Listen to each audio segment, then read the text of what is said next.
All right. So there that was. Hi, everyone. Hello. Welcome to the show. I'm Hoppe. I'm under the weather. But we're going to do it anyhow, because that's what we do. How are you doing, Tom? I'm above the weather. Nice. I'm looking down at the weather, and then you're way underneath the weather. I'm way underneath going, don't look at me, man. Anyhow. All right. Hi, everyone. All of the folks in the chat, live on YouTube. Thank you to everybody who visits and watches these streams later on. Our friends, the future people. Da-da. Thank you. Yes. Hey, Marcus is there. We put Lantern Zone up already. Lisa's out, giving us a smiley star smile. Hi, Lisa. Hey, Lisa. She's buying me some cough drops, just for the. I don't have a cough. It's just the sucker aspect of it. The candy. Is it the throat that's the issue? Yeah, I got a little throat action. I'm a little warm. Oh. Yeah. Uh-oh. I'm gonna test myself later tonight. I'm gonna test it. Put it up there. All right. That's enough. That's enough of that. But yeah, so here we are. What are we doing? It's. Let's just do. Let's go through the. Please, we're going to have a documentary. We were talking about it last night. It's exciting. Talking about it today. Talking about it today. Talk. But there's stuff happening. So we're looking forward to that production and release. Check out our YouTube channel for this incredible 9-minute visit to Jack Kirby's home. Also, other videos of Jack Kirby. We have more. I should put more up. I mean, what's holding me back? Time. Anyhow, right? Time ain't on your side. Time is not on my side right now, that's for sure. Look at all these incredible, talk about time. I don't know, hundreds of hours of Jack Kirby, us talking about Jack Kirby with people. At least. And looking at Jack Kirby comics and all kinds of wonderful stuff. Really driving around Brooklyn and Nassau County, looking at places where he lived. Walking around the Lower East Side. But yeah, we've been doing we went through the whole DC in the 70s series, and now we're in our at Jack at Marvel in the 70s. We've done 12 Captain America videos, a few random miscellaneous videos, and 11 Eternals videos, and now looking at 2001. A Space Odyssey. That's true. Space Odyssey, yeah. And it's been we did a whole oh, look at that, a Kirby Vision exhibit with Skinner's big Galactus there, and we had a really great exhibit there for 5 weeks last July. in Los Angeles. Wonderful. A distant memory now. I know, right? Time is weird. And every we were told they're shipping soon last week. So we're still hoping to get the word that they're shipping. Please let us know if you receive our Sky Master of the Space Force book. We would love. I wonder love what's to, taking so long. I don't know. Gotta check in with the team there and see what's happening. What's this? Oh, yes, It's we a are blue raising screen. money for our collections website. So if you're interested in supporting us on that, we are a nonprofit. Your donations are almost certainly tax deductible, checked with your accountant and the IRS and all that stuff. But we are an IRS approved nonprofit, and you can help us out by going to kirbym.us/e/call. You can text Kirby Collect to 44321. You can even use the chat right here over in YouTube. You know, it just would be fun. You know, we have quite a number of a lot of great supporters who help us out with stuff. So we appreciate it. And there's always opportunities to do that. So here's what we've been up to. Last week, let's see, we looked at, who was that guy? Beast Killer, right? Beast Killer and Vera, yeah. Fire and Vera. Yeah, they were fun. It was a fun episode. What are we going to do here? Oh, yeah, it's Marrick.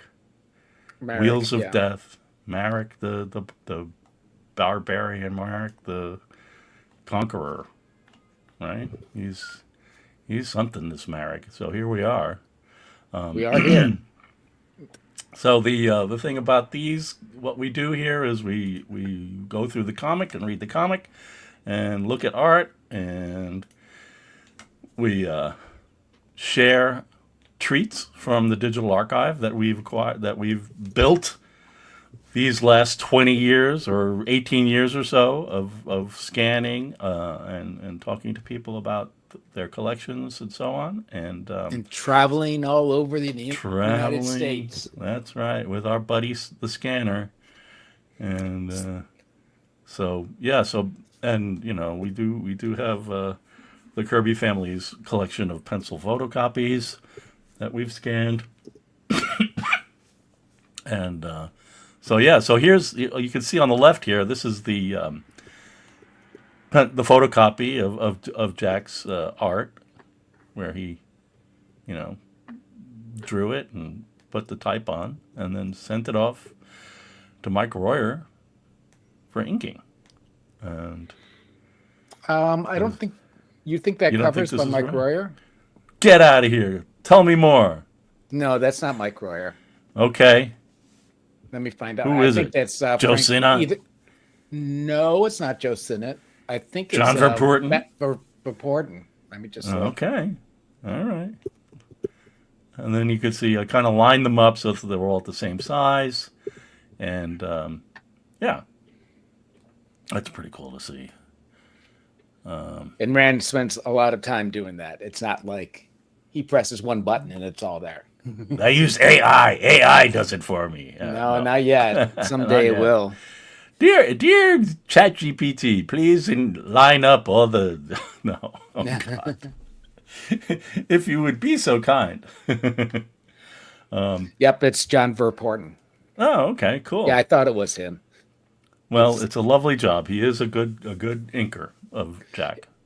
You can usually tell it's inking because it's a little bit rougher, and also he has, like, if you look, he has like what Mike Royer had a name for it, but his darks have like lines through them. Sure. Very, very rough brush strokes. It's very typical of him. All right. Sometimes he can be confused with Frank Giacoia, but I think that Verpoorten has a harder feeling, a rougher feeling than Giacoia. It does have a punk rock feel there, Lantern Zone. It's really cool. It is a cool cover. Looks like he's going to grab you and grab the sword.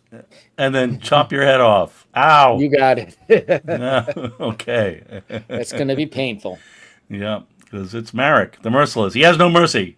All right, so here we go. We've got Marrick. He's got some kind of basket, something leather Helmet. I guess a helmet, helmet. right? Yeah, and he's leaping. His And his there's Mike Royer's incredible titling. It's yes, beautiful, yes, inspiring for a lot of pop artists during the that's true. time and Yep, even now. yep. Um, so the whole His interior was Mike Royer. right, inked and lettered. And this is the one time we talked about this last week where they actually did put the Oh, box right. down below where Jack indicated the credits should go, which is rare. Very rare. I Yeah. tell you, it's rare. Listen to me. It's rare. But yeah, it's a great shot. Figure in action, breach the walls. But then there's the monolith. It is there when the stars come to man. It is there when man reaches out for the universe. It's there, I tell you. All right. And everywhere. Yeah. All right. Then we have this. And you know That what is this awesome. reminds me of is that football piece that he did in the Yeah. mid Yeah, a little '70s. bit. Sure. You know, guy. You know, Yeah. like just the mayhem of it. There's that one piece for I NFL love. Pro magazine. And what's in What's the that? corner, Ran? Well, there's. Oh, you mean over here on the right here? This guy? Yeah. Yeah. What's that? Yeah, the helper, the helping image that gives us a sense of deep space. He's a foreground. We got some teeth, and Yeah. Jack it's even tended to do better. that though. It's even in the better in the next issue. I'm just It gonna take a is. second here. Look behind me. Ah, okay, yeah. It's the guy from next issue. Yeah. Anyhow, But we don't know that yet. no, you don't know anything about next issue. We're moving along. So what's really cool about this is, there's been a lot of things that Mike Royer sometimes says that Jack drew different timelines in each. You could look through one of his spreads or some of his pages and see different things happening, like different stories in different sections, and some of the stuff is happening right now. Some of the stuff happened before before this time. Like at the bottom, that guy that's got his hands on his back and screaming because he has an Right, arrow in the back of him. right, So right. it's something to always look. And then this guy's flying already, so somebody must have hit him off the. He must have hit him already, and then he's Right.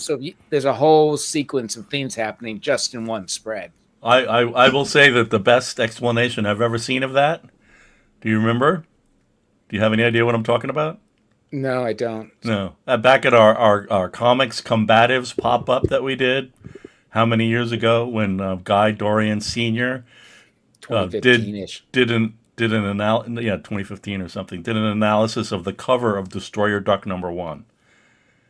And it was like, yeah, there's like the whole timeline is just going. It's crazy. The bullets are flying. The triggers being pulled. The bullets flying. The guy's leaping. The other guy's been punched already. It was very cool. Yeah, all right. It's It's very hard to do because yeah, you got to design the page right, yeah. and you see a lot of today's artists doing. Sometimes they do spreads, but it's like one moment in time. It takes up the Mm-hmm. whole thing. Whereas this Mm-hmm. is like 5, 6, 7, 8 different Yeah. different It's stories all in one spread. yeah. It's like he knows your eye is gonna move around the page, and he knows how to move your eye around the page, and then he kind of like assigns different zones on the page to Yep. something further along in time. Right. Incredible. Yeah, Yeah. you're totally right because like if you look at going from left to right, top Yep. left, you Yeah. you see something going on, you see his axe, you see his leg going all the way over to the broken handle, then you see the big head, and it Yep. brings you back down to the bottom, and then the cliff is in a circle, and it brings you back to the main character. Yeah. Yeah. Amazing. That's when that's Jack's great things that he does, and especially when it's involved in deep space. You've got the guy in the foreground on the right. You've got these people fighting in the center of the page that are like way back, and just incredible. All right, here they come, Marrick and his raiders. Oh, and then there's this. Hello. Wow. Nice. I just recently archived that. And, oh, did you? You scanned it recently? Yeah. It was. Yeah, just late last year in November, I scanned it Yep. at Heritage Auctions, who has been very good to us and allows the museum to scan, select all the Kirby arts, have a dedicated room so we could bring our scanners in and scan everything at super high res. We scan at 1200 DPI. Don't remind me. We scan the backs, but we don't do 1200 on the backs. But thank goodness, that's right. We do 600. But sometimes the backs, especially Marvel stuff, as many know, have notes or sketches, but more importantly, the Marvel stuff has stamps. So, which gives you the comic code date. Yep. When it was approved, that helps us determine actually when possibly Jack was working on it, because we have the date of release, we have the date when. And the Comic Code was an organization back in the, after the 50s that would approve everything right before it went to press, to the printer. So that date is, plus or minus, when it actually went to the printer to get produced. Yep. So we treat the artwork like it's an artifact and scan both sides, because they both have important information on them. But yeah, wow. Okay. I notice, I think there's some whiteout stuff going on his mask here on the in the middle. Yeah, because of the way I adjusted the scan, it's not that obvious, but it is what it is. Okay, now what? So it's like, slay them. A dead enemy cannot strike back. That's the theme. All right, Marrick. He takes over. He's not a very nice guy. He's just all about conquest. He must take over and kill and take over. Yep. Amazing. And he's got there's like stone knives and stone arrowheads, and, he's got that axe-like thing. But then what happens? He's like, look what we've won. Look what is no longer theirs. And then crack. Something happened to his stone. It's an old man. Somebody hit it with a piece of. It looks like stone metal. Yeah, no, it's stone. It's smooth stone and glistens in the sun. Yeah, it's metal. Wow. I know. And then it's some old guy, and he goes. Wow, that's Marrick goes powerful. to pick up a rock. Yeah. That's right. And he's like, what the heck's going on, man? Watch out. I want to know what your weapon is. Well, don't kill me, because then the secret will die with me. Pretty much. Oh, geez. Still fighting. He takes that thing, and he's like, I must have the secret of this amazing thing that is not wood or stone. Don't kill him. Don't kill him, I tell you. All right. The old guy looks into his eyes and was like, yeah, you know what? All right. There's an active brain at work in that rugged skull. All right. So. You lie. You kill. Yeah. So then he says, I gotta go talk to the stone. Only the stone that talks would know anything about what I need to do. So then he walks off, and he goes, and he's like there. He's like checking out with the monolith. There it is. Yeah, it's always hanging around like slightly off the ground. Something's happening. You want to move from the Stone Age to the Bronze Age or whatever. And he's doing a suntan. Yeah, getting a little suntan from the monolith. Needs some vitamin D. Great spirit. Hello, got some pencils here. So we did not have lot of original art from this issue. So I just kind of picked a few pages that I thought might be fun to Yeah, I see. haven't seen a Pencils. lot from this. Yeah. I remember Cover spread. I remember seeing the page one splash for Oh yeah. sale. That's way back in Uh-huh. the 90s, but I don't know where it is now. Right. All these pages are somewhere because Jack got them all back and Jack sold them Right. all. So Right. Yep. Hey, it's Uncle Bingo. Good to see you, Uncle Bingo. Welcome. Excuse me. So yeah, so here we have the old what is his name again? Somebody. He's talking to the monolith, and then Marrick walks up on him, and he goes and touches the monolith as well. Well, all right. Even the stone spirit knows that Marrick is good, or he knows his courage. All right.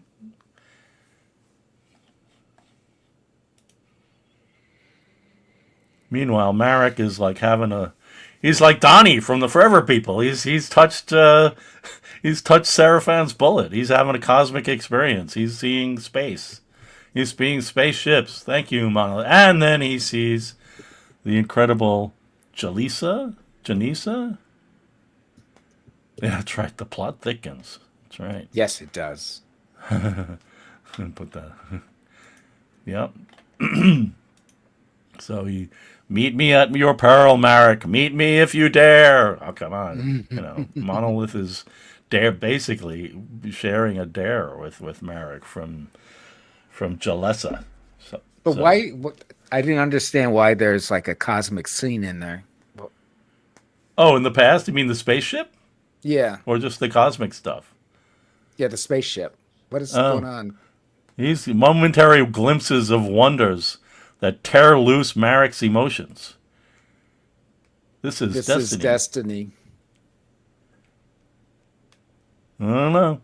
So he's kind of like seeing the future, right? And then he sees this woman, but this woman's not in the future. No, she's in the now. Yeah, I know. I remember. Well, I love that top scene. It's almost like the woman with the one in the last one that we love. Oh, Vira. Yeah, sure, it is. Yeah, because it's kind of like it seems like the monolith takes you into this state of scene and everything. It takes you into a French provincial bedroom, even if you in a hotel if you want. Okay. You take you back to your condo in California, like it took Vera. Here extra emails asking us to say hi to their 70-year-old grandma Karen. Happy birthday, Karen. We'll do that. That wasn't too hard. All right. So yeah, he had an experience, and he's learning about metal, and it's like, okay, well, he's Egil, the thing maker. Marrick has had a change of heart, where he's now wants to build his army. So his team, he basically tells the team don't kill everyone, take them in. We'll get huge. So that's and then it's like I like the guy in the bottom. A dead enemy cannot strike back. These are Marrick's own words. They'd have never failed us. So, the stone spirit has changed. Truly spoken to us both. Yes. So, yeah, and then this whole Jalessa thing. It's like Jalessa. She's like far away, and she's very, very powerful. What's the deal? How do you pronounce his name? Eagle? I would say eagle or eagle. Eagle? Eagle? Let go of my ego? Let go of my ego. So there's the things where Marrick's touched the monolith and has he's expanded his horizons and he's changing things. He's learned about metal and with Egil. Oh, what's happening now? Oh, they're digging for ore. They're making arms out of the metal. And then what? Oh my gosh. They're not So just going to eat those horses. We're going to ride them. That's what it says. So they learn to ride horses, and Yeah. they get themselves into the Bronze Age. Yeah. Yep. That's right. Oh, Marrick is totally. I think Jack totally knew what Conan was. What Conan was big at the time. And I'm sure. I mean, he probably knew Conan all along from back in the day. But there was that Conan comic that he drew covers for and stuff. So yeah, does feel like that. Especially the promo from last issue, where it was like the Barbarian's Barbarian or something like that. It was like it's a very much Conan thing. So yeah, so horses and the Bronze Age, and well, okay. Everything's happening with Marrick. He's on the move. He is. So now what? Oh, jeepers, still more work. Oh, and then he gets a rock thrown at him, and he's like, "What the heck? How dare you?" Over here, and then look at that. There's a shield. Wow. Oh my. Oh, excuse me. Wow. Excuse me. Yeah, so then Egil and the young man have made a shield. So now it's like, well, all right. No arrow, axe, or spear will harm the one who knows this. No man of Marrick's will die with this in his hand. Incredible. Yeah, we need more shields. Just in a couple of days, they get all shields. They ride horses, and they discover metal. Yeah, it's like, there's a thing out there when people say, like, we knew what steam engines were for hundreds and hundreds of years. Why did steam engines actually really become a big thing in the 1800s or whenever they did? And the theory is it was steam engine time. They don't really have an explanation for it. So this is like, Marrick is he is the bronze. It's Bronze Age time. It's time. So yeah. Oh, and then it's like, okay, wait, here we go. Something's gonna happen. The team down here, they're like, what are we gonna see? Marrick's gonna be an armored lizard. No, it'll be a winged lizard. Oh man. And he comes out and he's got spear and magic helmet. Oh, that's a different cartoon. Yeah, so he's got a metal, a bronze sword, and leather and metal protection with some horsehair on it. Pretty dramatic. And the pencils are beautiful. Always nice to see. I have a photocopy of the original art because I used to own this page. Oh, did you? Years ago. Wow. Yeah. Uh-huh. I could have given you a photocopy, but it's not as good as the original art, of course, scanning it. Right. All right, so then we go. Things are afoot, and then he's all up in his gear, and he kind of, they're getting all worked up about how exciting it is to have all this gear, the sword, the shield, and then the protective armor.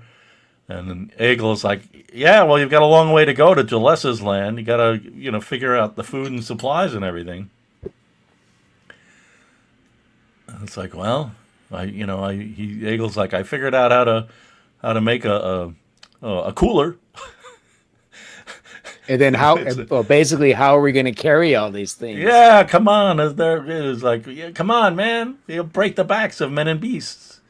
We'll die in the desert and perish among the vermin of the scrublands. And then it's like, and then, what do you know? One of the covers. One of the last things in the list of things that they discover in this page is the wheel. That's right. And then the cover rolls away. Well, the past merges with the future in Wheels of Death. Dun, dun, dun. Don't miss it. Yep. All right. Let's see. So then we head into the next issue. Oh, as Doom pursued him, his new life It sure began. did. Yeah. It's interesting to see that Jack had written as Death pursued him, but they changed it to Doom. I think that was a Comics Code thing. I'm sure. You know, Was the it is Comics awesome. Code still was the Comics Sorry. Code still going on then? Oh yeah, yeah. There's a stamp. Oh, right. Where? Yep. Where's the stamp? Upper right of the cover. Oh, okay. Yeah. Yeah, I was still submitting everything to the code. Yep. I don't remember seeing stamps on the back though. That's what I'm saying. Oh, really? Of this stuff? Yeah. Yeah, the Maybe later they stuff. started doing it differently. Yeah. So now we have Wheels of Death, and the just to keep going to the theme here. Jack indicated other credits here, but then the credits got put up here. So beautiful. Mike's great lettering with like the Mike's shading great. with the lines is awesome. Yeah, yeah. And this is part 2 of Marrick, the Warrior King. Yeah, it was a great cover. I know. So for those who future people or whoever, they discovered the Yes, wheel. So now because there would be a problem carrying all their supplies because they're off to right. the great battle. That's right. They got to go, and he's been taunted by the monolith, by what's her name again? Jaleesa. Oh, there he is. There's my guy. Lower right. Look at him. Ah! Flee, you Very, vermin! very typical to have that in the bottom corner. Yeah, and the horse too, even on the right, I on the know the left. horse is It's great. great. It's like you wonder if the horse is trying to bite him or something. So yeah, so they've got wheels now, horses, metal, all kinds of stuff. And Marrick he Flee, moves flee, against the world. vermin. Yep. Thus we conquer. Yes. And then the other people are like, "What? They're evil spirits. Their weapons flash in the sun like fire." Oh, it's a beautiful piece of art, I tell you. All right. Oh, that's great. All the things coming at you on the first panel. It's just like Yeah. it almost Yeah. makes you want to duck. Yep. Yeah. Hold fast. Our spears can't stop them. And then we have one of our in the bottom right. We want to have another Mike Royer moment, right? Yep, he puts the heavy border when there's an emotional content. Um, Yep. And and he got he that in the takes past from somebody else. I can't remember who, but somebody yeah, he talks about getting that technique from someone else in the past. and Do that. doesn't use a caption, but I mean the caption is there. It just doesn't have a line on it, and it isn't colored differently. But yeah, it's great. Clank and crack and boy, he's Marrick is really going at it. He told me, actually, I just saw him like 3 weeks ago in San Francisco at a show, Uh huh. Yeah. and Mike told me that because we were talking with Scott Dumbier about the fact that um, he liked we both like what Mike did for DC with the open panels without borders, Yes. and then you only use borders when you really need it. And Yeah. Mike said he wanted to do that, continue to do that when he went to Yes. Marvel, but they didn't. They wanted solid. They wanted full borders around everything, Right. so he couldn't do that. And Right.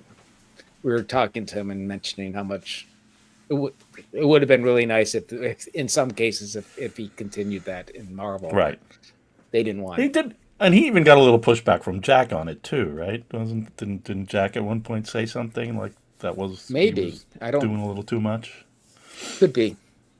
Yeah. I love the open borders. His Me DC too. work. It's great. Yeah. All right. So there's mayhem, and Yeah, there's a lot of dead people, and yeah, Jack always shows dead people with their eyes empty. yeah, That's kind of yeah, meaning that there's no soul, no presence, no conscious. yeah.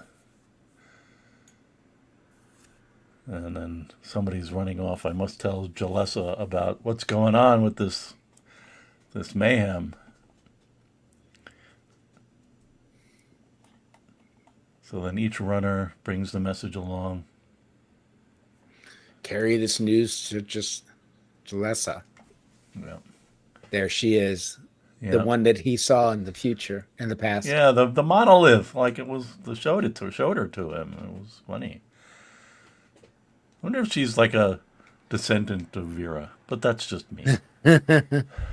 She says Jalessa is the descendant of a line of female rulers who established a matriarchy, which has flourished and grown and gathered to it many tribes in need of wisdom.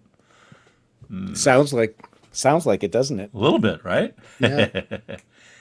That's a good observation. Kind of enjoy the 4-panel page too, as always. And as you can see with the photocopies, the bottom is cut off because what what they would do is they would take the original art boards, which are approximately 10 by 15, and just feed them through the photocopy feeder. The automatic feeder, yeah. Yeah, it would slip, and then it wouldn't do the whole thing, which they didn't. They just wanted to have a record of what Jack wrote, to see if anybody was changing his dialogue. But so they didn't care so much about pristine photocopies. Right. Yeah. We do, but right. But at the time, that was not why they were making the copies. That's not why they did it. No. Yeah. So then, what do you know? She's gonna go like Egil went and conferred with the monolith. Now she's gonna go and confer with the spirit, or a spirit in a spirit chamber. Okay. Oh, geez. All right. Wow. She has a monolith too? Dude, what did I do? I put the wrong page in there. That's wrong. Pay no attention to that photocopy on the left. Oh. Oy. All right. Well. It's your sickness that did it. I guess. So there's two monoliths on Earth at this time? Well, the monolith is everywhere and nowhere, I guess. I don't know. Yeah. Omnipresent? Yeah, I guess. Or, as needed. Yes. Ad hoc. It's a busy piece of stone. That's right. Come to me. And then she learns. Okay. Wow. I'm surprised I did that. Oh, well. And then Marrick attacks. Look at the cool place where she lives. It's all got domes and stuff. Right? That's like Jalessa's palace and mound-like structures. This is where she rules. Behold, the raiders are at our gates. Yes. Yeah. Instead, she just goes out of the gates and tries to without any protection. Nothing. She's just out there on a horse. How did she get a horse? Hold your place. Seize her at your peril. Wow. That's right. Many times. You are a stranger, yet I've seen you before. Have you ever seen me? Many times. In 1,000 dreams. Yes.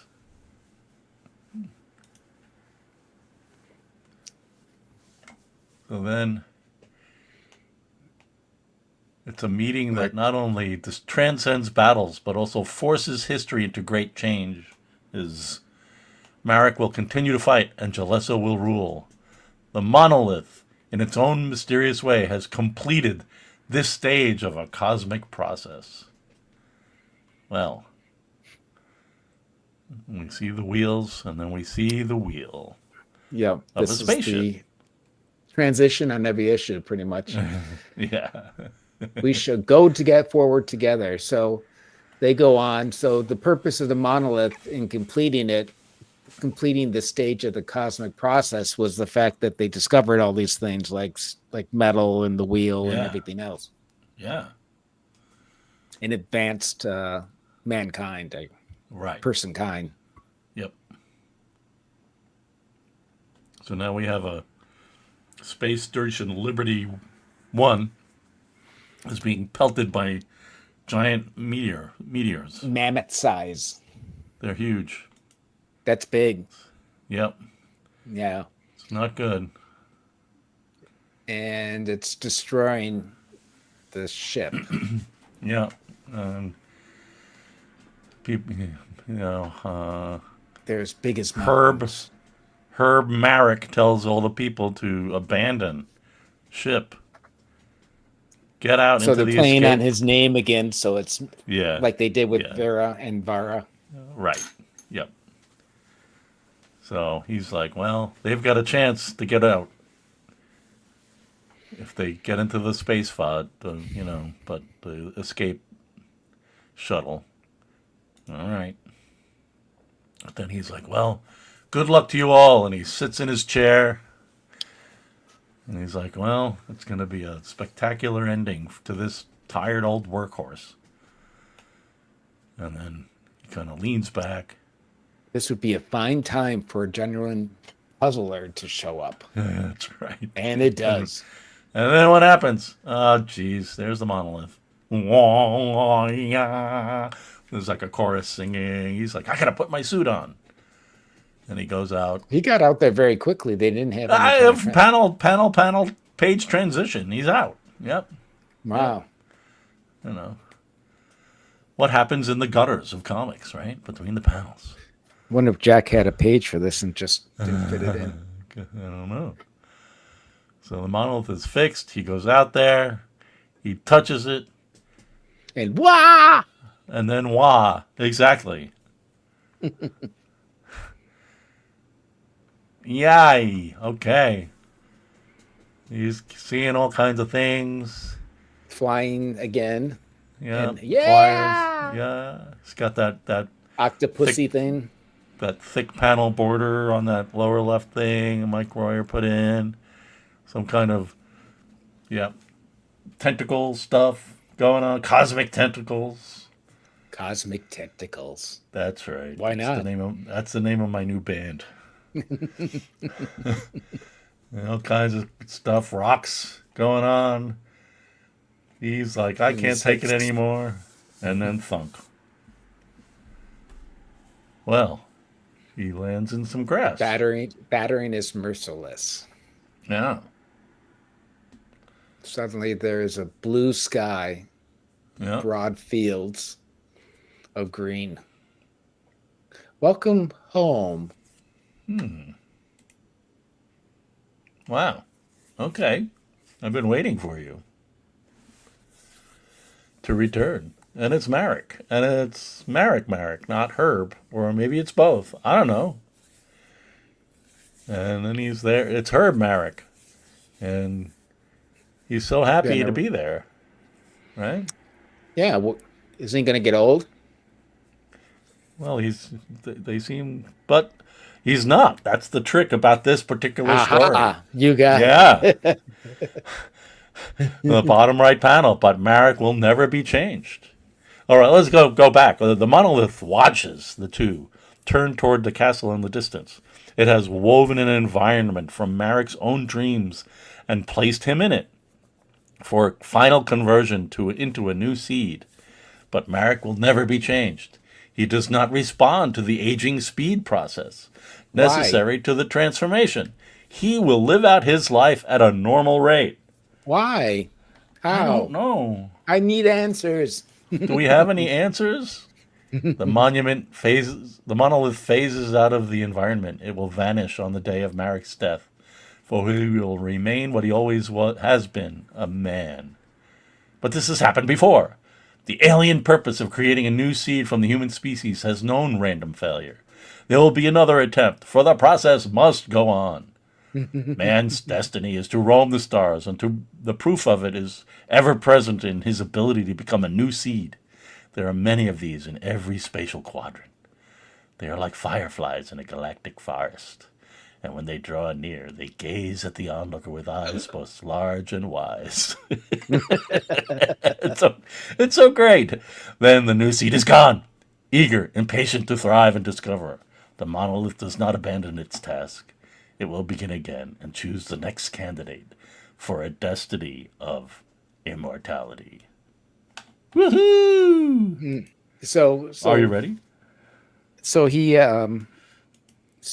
basically lived to his right to the age that he was going to die as a man. Then it says he's always been a man. So he never turns into the seed, and this new seed is just a random one that's out there. Things. Yeah, we cut to it just to have a little. Okay.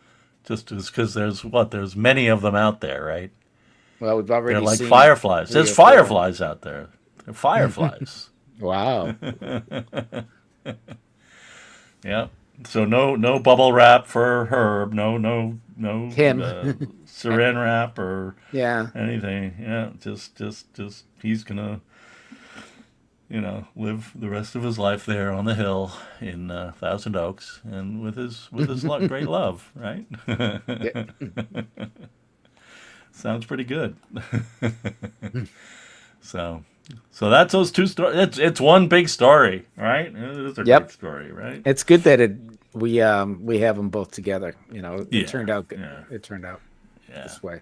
Yeah. And we do the same next week with Norton of New York. Oh my gosh, so good. Let's see where. Yeah, that's a good story. That is a fun story. It's a two. So it's two issues again. It's a two-parter as well. Yeah. Yeah. Harvey Norton, the White Zero. He's a cosplayer. He likes to cosplay. Yeah, there's a lot of people that talk about the fact that this is kind of like, in a way, a mockery of Comic-Cons and stuff like that. But yeah, I don't know. It's a mockery. It's certainly a comment. I don't know if there's a comment about it. Yeah, I guess mockery is too strong. Too strong. Yeah. There was always that line that was shared with me by Greg Theakston was like that Jack said was like, these people in their costumes. Sometimes you put someone in a costume, they never want to take it off. Jack knew that. All right, so what do we got? So, look, we did this whole exhibit on 2001 back in the day in 2018 where we covered all these great stories. Comics, we made a huge 2001 comic. Look at this guy. He's holding this huge comic. Incredible. So beautiful. So nice printing and sewing. We love doing these pop-ups, but they're a lot of work, and sometimes you want to look. We did readings of Harvey Norton and the New Seed with the team here. That's Lois, Roday, and Lisa and me. So next week, Harvey Norton. We'd like to thank the Rosalind Kirby Family Trust, also known as the Kirby Estate, for their support. Our board of trustees, Matt Barris, Mike Cicchini, me, and Tom. Yay. That's us. The board of advisors, Jeremy Kirby, Tracy Kirby, Mark Evanier, Charles Hatfield, Bashara Malouf, John Morrow, David Schwartz, Bruce Simon. Saw Bruce Simon this past weekend. He was sick, and now I'm sick. Maybe I shouldn't have given him that hug. All right. It's okay. Bruce is feeling better. It's always good to see Bruce. So, and then we do have some fun merchandise on our web store, and you can buy wonderful things. We'll be at the WonderCon at the end of the month. If you're in LA, in Anaheim, Los Angeles, in the Disney Anaheim, right across from Disneyland. That's right. Or is it Disney? I forget. Florida is one thing. This is world is Florida. Land is California. Yeah. So I can't wait too for the Harvey Norton stuff. I love that story. So thanks, folks, for joining us. I'm going to go lay down. The future people out there. Thank you. Monolith. That's right. I'm gonna commune with the stone spirit. Learn about how. Just don't get old like the other ones with saran wrap on you. No, I'm going to keep all the bubble wrap and saran wrap away. But anyhow, let's just put us up for a moment. Yep. So that's it. Okay, folks. We'll see you. Thanks for joining. All right. Bye-bye. Bye-bye. Oops. Hit the wrong button. Hit that button.